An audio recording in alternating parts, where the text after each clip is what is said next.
اللهم صل على سيدنا محمد يا رب صل وسلم دائما ابدا على حبيبي. کہہ رہے میں نے 10 لاکھ کاروبار کے لی تھی. بھائی میرا ایک بیان چلا ہے, اون پہ گاڑی جو لیتے ہیں نا, پاک ویل والے نے انٹرویو لیا ہے, تو جو اون پہ گاڑیاں لیتے ہیں نا اس میں کچھ ڈیٹیل ہے. میں نے جو کہا نا اون پہ گاڑیاں لینا جائز ہے, تو وہ ان کا سوال کے مطابق میں نے جواب دیا. وہ اس کو ذخیرہ اندوزی سمجھ رہے تھے کہ پہلے سے آپ گاڑیاں بک کرا لیں, تو ذخیرہ اندوزی اس پہ لاگو نہیں ہوتی, سمجھ رہے ہو. باقی اون پہ گاڑیوں میں کچھ مسائل ہیں جو ناجائز بھی ہیں, کچھ ان کی کنڈیشن ایسی ہیں جو ناجائز ہیں. نارملی ایک آدمی کمپنی سے پہلے سے گاڑی بک کرا لیتا ہے 6 مہینے پہلے, تاکہ جب گاڑی میرے قبضے میں آئے گی تو میں اس کو مہنگا کر کے بیچ دوں گا. یہ عمل بالکل جائز ہے.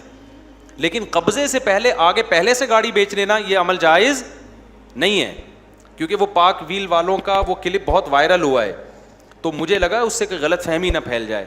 پاک ویل والے ہیں نا, کیا نام ہے ان کا, سنیل, ہاں سنیل جو تھے, انہوں نے مجھ سے سوال پوچھا اون پہ گاڑی کا, تو وہ اس کو ناجائز کہلوانا چاہ رہے تھے مجھ سے. ان کو جتنی نالج تھی اس کے حساب سے وہ یہ سمجھ رہے یہ ذخیرہ اندوزی ہے, کہ ایک گاڑی آپ پہلے سے ہی سستی, 20-30 گاڑیاں لوگ بک کرا لیتے ہیں نا. لوگ کیا کرتے ہیں, کئی گاڑیاں پہلے سے بک کرا لیتے ہیں, تو یہ تو ذخیرہ اندوزی ہے. تو میں نے ان کو بتایا کہ یہ ذخیرہ اندوزی میں نہیں آتا, گاڑیاں ذخیرہ اندوزی میں نہیں آتی. ذخیرہ اندوزی تو ان چیزوں میں ناجائز ہے جو انسان کے زندہ رہنے کے لیے ضروری ہیں, آٹا, دال, اور یہ بھی جب حرام ہے جب مارکیٹ سے یہ چیزیں شارٹ ہو جائیں. اگر شارٹ نہیں ہو رہی تو پھر یہ بھی حرام نہیں ہے, کیونکہ یہ تو بزنس کا یہ طریقہ ہے نا, پہلے سے گودام میں چیزیں لے کے رکھ لیتے ہیں, جب مہنگی ہوگی تو بیچیں گے. تو اسی طرح گاڑیاں جو اون پہ لیتے ہیں یہ بیع سلم کے طریقے پر جائز ہے, کہ پہلے سے بک کرا لی, 6 مہینے بعد گاڑی ملے گی آپ کو, تو اس میں آگے فروخت کر لینا جائز نہیں ہے, کہ ابھی گاڑی آپ کے قبضے میں نہیں آئی اور آپ نے آگے مہنگے داموں اس کو بیچ دی. کیونکہ حدیث میں صاف طور پہ کہ جس چیز پر آپ کا قبضہ نہیں ہے وہ آپ آگے بیچ نہیں سکتے. اب گاڑی میں قبضے کا مطلب یہ نہیں کہ آپ اپنے شاپر میں ڈالیں گے اس کو, گاڑی کو شو روم پہ آ گئی, شو روم والے نے بتایا کہ یہ آپ کی گاڑی ہے, تو بس اتنا بھی قبضہ کافی ہے. اب آپ اس کو آگے کیا کر سکتے ہیں, بیچ سکتے ہیں. اس سے پہلے بیچنے کا وعدہ کیا جا سکتا ہے, بیچا نہیں جا سکتا. وعدے کا مطلب آپ پارٹی پکڑ لیں, بکنگ کر لیں, بھائی یہ گاڑی میں نے اون پہ لی ہے, 6 مہینے بعد مجھے قبضہ ملے گا, اس کے بعد میں تمہیں بیچوں گا.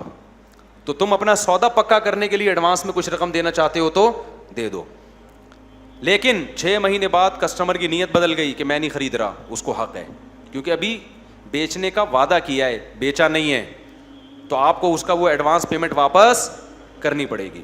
یا آپ کی کھوپڑی گھوم گئی, آپ نے کہا میں نے تمہیں بیچنے کا وعدہ کیا تھا لیکن اب میرا موڈ نہیں ہے, تو بھائی ایڈوانس واپس کرو. سمجھتے ہو؟ تو دونوں فریق آزاد ہیں. باقی اخلاقی طور پر یہ ہے کہ وہ جب ایک وعدہ کیا ہے تو آپ بھی اس کو نبھائیں اور وہ بھی اس کو نبھائے. تو خوب سمجھ لیں, اون پہ جو گاڑیاں لیتے ہیں تو جب تک آپ نے جو گاڑی خریدی ہے, خریدنا بالکل جائز ہے, لیکن جب تک آپ کے قبضے میں نہیں آ جائے گی آپ اس کو آگے فروخت نہیں کر سکتے. فروخت کرنے کے لیے بکنگ کر سکتے ہیں, وعدہ کر سکتے ہیں. یہ اہم مسئلہ تھا اون پہ گاڑیوں کی خرید و فروخت کا. اچھا, لوگ طنز بڑا کرتے ہیں. وہ پاک ویل والوں نے جو سنیل بھائی ہیں انہوں نے جب یہ کلپ چلایا تو بعض لوگوں نے نیچے رکھا ہوا اصل میں یہ اون پہ گاڑیاں خریدنا تو ناجائز ہے, لیکن مفتی صاحب کی اپنی 3-3 4-4 گاڑیاں انہوں نے اون پہ نکلوائی ہیں نا, تو اس لیے یہ مفتی لوگ اپنے مفاد میں فتوے چینج کر دیتے ہیں. تو میری کوئی گاڑی اون پہ نہیں ہے بھائی, میرے تو اتنی گاڑیاں ہیں بھی نہیں میرے پاس ایک ہی گاڑی ہے, وہ بھی قسطوں پہ بینک سے لی ہے ہم نے, اسلامک بینک سے. سمجھتے ہو؟ تو نہ میں نے کوئی, نہ ہی میرا یہ بزنس ہے. تو کسی پہ طنز کرنے سے پہلے تھوڑا تحقیق کر لیا کرو. بھائی جو آ رہا ہے جو اٹھا کے بس پھینکتے رہو, یہ اس کی اپنی اتنی گاڑیاں ہیں تو مجھے کیا, آپ کو ان پہ گاڑیاں لیتے ہو نہیں لیتے. اچھا, یہی مولوی جب ناجائز کہتے ہیں پھر ان پہ ملامت, ابے ان کو تو کمانا شمانا ہے نہیں, ان کے پاس تو چندے کے پیسے آ رہے ہیں اور ہمارے بزنسوں کو یہ کیا کہہ رہے ہیں, حرام کہہ رہے ہیں. اور تم کسی حال میں خوش نہیں ہو یار, اس بزنس کو حلال کہہ کے میرا نہ فائدہ ہو رہا ہے نہ میرا نقصان, میں تو پابند ہوں یار اللہ رسول کی تعلیمات. تو صحابہ کرام کے دور میں اس کی مثال ملتی ہے کہ ایک چیز ابھی ہوتی نہیں تھی, صحابہ پہلے خرید لیتے تھے, لیکن اس میں یہ ضروری ہے کہ پیمنٹ ایڈوانس میں ہو. پھر پیمنٹ بھی 6 مہینے بعد ہوگی, گاڑی بھی 6 مہینے بعد آئے گی, یہ جائز نہیں ہے. خیر, جو عام طور پر ہوتا ہے وہ پیمنٹ ایڈوانس ہی دی جاتی ہے کمپنی کو, پھر کمپنی 6 مہینے بعد گاڑی دے گی تو وہ سستی ملتی ہے, پھر آپ 6 مہینے بعد گاڑی اس کو مہنگی کر کے بیچ سکتے ہیں. ظاہر ہے اسی قیمت پہ بیچیں گے تو آپ سے بڑا بے وقوف دنیا میں کوئی پیدا ہوا ہی نہیں ہے. بزنس تو جب ہی ہوگا نا جب مہنگی کر کے بیچے گا. تو سمجھ میں آ رہی ہے بات.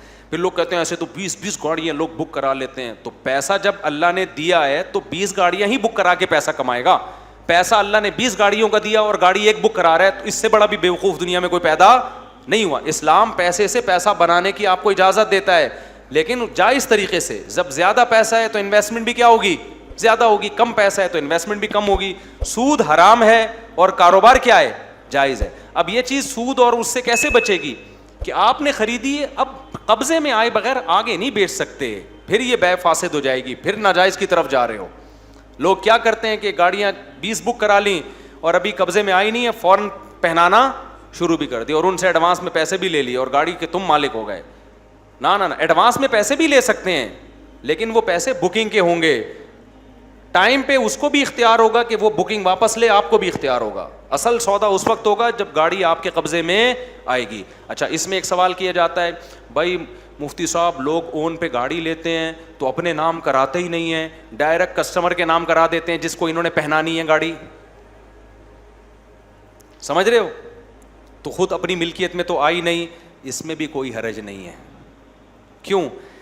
کاغذ میں اپنے نام کرانا یا کسی اور کے نام کرانا یہ قانونی کارروائی کے لیے ہوتا ہے, اس کا شریعت سے کوئی تعلق نہیں ہے. بعض دفعہ آپ کی پراپرٹی ہوتی ہے, نام کسی اور کا ڈالا ہوا ہوتا ہے, لوگوں نے ٹیکس سے بچنے کے لیے, غلط ہے, لیکن پراپرٹی تو شریعت کہتی ہے آپ کی ہو گئی نا.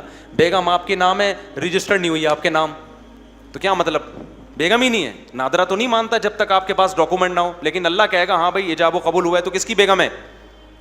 کتنے لوگ ہیں جنہوں نے 10 سال سے بیگموں نے نام نہیں کرائی. ایک صاحب نے بیگم ابھی تک نہیں اپنے نام کرائی. میں نے کہا تیرا بچہ ہونے والا ہے, کرا لے. کہہ رہا یار میں دوسری شادی پہلے کروں گا پھر پہلی والی اپنے نام کراؤں گا. ایسے 1.5 ہوشیار لوگ پاکستان میں پیدا ہو گئے ہیں. کیا ابھی کرا لی تو پھنسوں گا میں. استغفر اللہ, یہ میں نے ترکیب بتا دی لوگوں کو, غلط ہو گیا یہ. خیر, تو اب مسئلہ خوب سمجھ لو کہ گاڑی اپنے نام کرانا نہ کرانا یہ آسانی کے لیے ہوتا ہے. جیسے پلاٹ لوگ خریدتے ہیں نا, اپنے نام کرائے بغیر آگے بیچتے ہیں. وجہ ان کو معلوم ہے کہ یار ہم نے جب دوسرے کے نام پلاٹ کرانا ہے تو پہلے اپنے نام کراؤ, اس کے ٹرانسفر کی فیس الگ, پھر اس کے نام کراؤ. تو پلاٹ تو ہمارا ہے, لیکن چونکہ ہم نے کسی کو پہنانے کے لیے لیا یہ پلاٹ, بیچتا کون ہے, پہنایا جا رہا ہوتا ہے نا, تو پہنانے کے لیے لیا ہے تو ڈائریکٹ نام کس کا ڈالو, جس کو پہنانا ہے. تو یہ قانونی کارروائی کے لیے ہوتا ہے, اس میں حقیقت میں ملکیت ٹرانسفر نہیں ہوتی. تو اس لیے اون پہ گاڑی اگر کسی نے لی ہے اور اس کا یہ ارادہ ہے کہ چونکہ میں نے رکھنی نہیں ہے تو نہ کرائے اپنے نام, خالی پیپر رکھے. یا جس نے لینا ہے اس کو کہہ دے کہ تمہارے نام تو کرا رہا ہوں مگر اب تم اس گاڑی کے مالک نہیں ہو, اور احتیاطاً اس سے کچھ سائن بھی لے لے کہ یہ تم اس کے مالک نہیں ہو. مالک اس وقت بنو گے جب گاڑی میرے قبضے میں آئے گی, اس کے بعد میں تمہیں بیچوں گا, اس کے بعد تمہیں حق ہوگا کہ تم لو یا نہ لو. لیکن اخلاقیات کا تقاضا یہ ہے کہ لے لینا, ورنہ میں کس کو پہناؤں گا پھر. سمجھ رہے ہو؟ جیسے میڈیکل اسٹور والے سے آپ کہتے ہو کہ یار ایک دوا منگوا کے رکھنا, وہ کہتا ہے بھائی مہنگی دوا ہے, آپ نے لینی ہے تو میں منگواؤں گا, تو وہ منگوا لیتا ہے, آپ نہیں لیتے. تو صلواتیں تو سناتا ہے آپ کو, لیکن زبردستی وہ دوا آپ کو دیتا نہیں ہے, اور آپ کے بینک سے زبردستی پیسے نہیں لے سکتا یہ آپ کی جیب سے. ہاں غیر اخلاقی حرکت ہے, ہم کہیں گے یار تو نے کوثر میڈیکوز سے دوا منگوا لی, اس کے لیے یہ بیچارہ وہاں سے لے کر آپ تو لے ہی نہیں رہے, تو غیر اخلاقی ہے. لیکن ملکیت ٹرانسفر نہیں ہوگی. ملکیت جب ہی ہوگی جب میڈیکل والے سے آپ نے کہا میرے لیے دوا منگوا لے, اس نے کہا بہت مہنگی دوا ہے, کوئی لیتا نہیں ہے, آپ نے کہا میں لوں گا, اس نے اتنی مہنگی دوا لے کر آ گیا. اب آپ کی ملکیت کب ہوگی؟ جب آپ جا کے اس سے خریدیں گے. اس سے پہلے صرف وہ ایک وعدہ ہی ہے. تو اون پہ گاڑی کا بھی یہی مسئلہ ہے, آپ نے خرید لی سامنے والے پارٹی کے کہنے پر. ایک آدمی نے کہا میں 6 مہینے بعد تم سے خرید لوں گا, آپ نے کہا تو خرید لے گا نا, ٹھیک ہے میں نکلوا رہا ہوں ایک ریوو. تو آپ نے 6 مہینے کے اس پہ نکلوا لی, اب وہ نہیں لے رہا. تو ہم بھی صلواتیں تو سنائیں گے اس کو, سنائیں جتنی آپ کو انگلش اردو عربی میں گالیاں آتی ہیں, پنجابی میں ساری پارسل کریں, لیکن قانون شرعی قانون یہ ہے کہ وہ اس پہ لازم نہیں ہے, کیونکہ ابھی وہ مالک نہیں بنایا. اب نئے سرے سے بیع ہوگی جب آپ کے چیز قبضے میں آئے گی. تو یہ وہ جو پاک ویل والوں سے بھی میری گزارش ہے کہ میرا یہ کلپ آپ ان کو ذرا میسج بھیج دیے گا, یہ شارٹ کلپ بنا کے نا ان سے کہیں یہ بھیج دیں. کیا نام ہے ان کا؟ سنیل, بڑے اچھے آدمی ہیں ماشاء اللہ, بڑی خوشی ہوئی ان سے مل کے. ایسے کاروباری لوگ جب شرعی مسائل پہ بھی گفتگو کریں, اور اچھا وہ چاہ رہے تھے کہ میں اس کو ناجائز کہوں, تو ان کے جذبے پہ بہرحال مجھے خوشی ہوئی کہ یار وہ چاہ رہے ہیں کہ غریبوں کا کیا ہو. میں نے کہا غریبوں کا اگر غریبوں کو نہیں چلائیں نا اتنی مہنگی گاڑیاں. کیا خیال ہے؟ تو پہلے روٹی پانی اس میں وہ جائز نہیں ہے, اس میں ذخیرہ اندوزی جائز نہیں. ہاں گاڑیاں اتنی مارکیٹ سے شارٹ ہو جائیں کہ لوگ بنیادی ضرورت کے لیے بھی کرائے پہ بھی گاڑیاں نہ مل رہی ہوں. کچھ چند جاگیرداروں نے ایسا معیشت پہ قبضہ کر لیا کہ اب ہمیں رینٹ پہ بھی نہیں مل رہی, ٹیکسیاں بھی شارٹ ہو گئیں, اب ہم جناب یہاں سے حیدرآباد بھی گدے گھوڑوں پہ جا رہے ہیں. اس وقت پھر یہ فتویٰ دیا جائے گا کہ بھائی ایک وسیم بھائی ہے ارب پتی, اس نے ساری گاڑیاں اپنے شو روم میں ڈال لی ہیں, اب وہ مارکیٹ سے گاڑیاں کیا ہو گئی ہیں, شارٹ ہو گئی ہیں. لیکن مشکل ہے, ایسی نوبت نہیں آئے گی, لوگ روٹی کو ترس رہے ہیں, آپ گاڑیاں کہاں سے. مفتی طارق مسعود صاحب کے بیانات سننے کے لیے youtube.com/مفتی طارق مسعود کو سبسکرائب کریں, اور اگر آپ لائیو ویڈیو کو کبھی بھی مس نہیں کرنا چاہتے ہیں تو سبسکرائب کرنے کے بعد بیل آئیکن پہ کلک کرنا مت بھولیں. جزاک اللہ.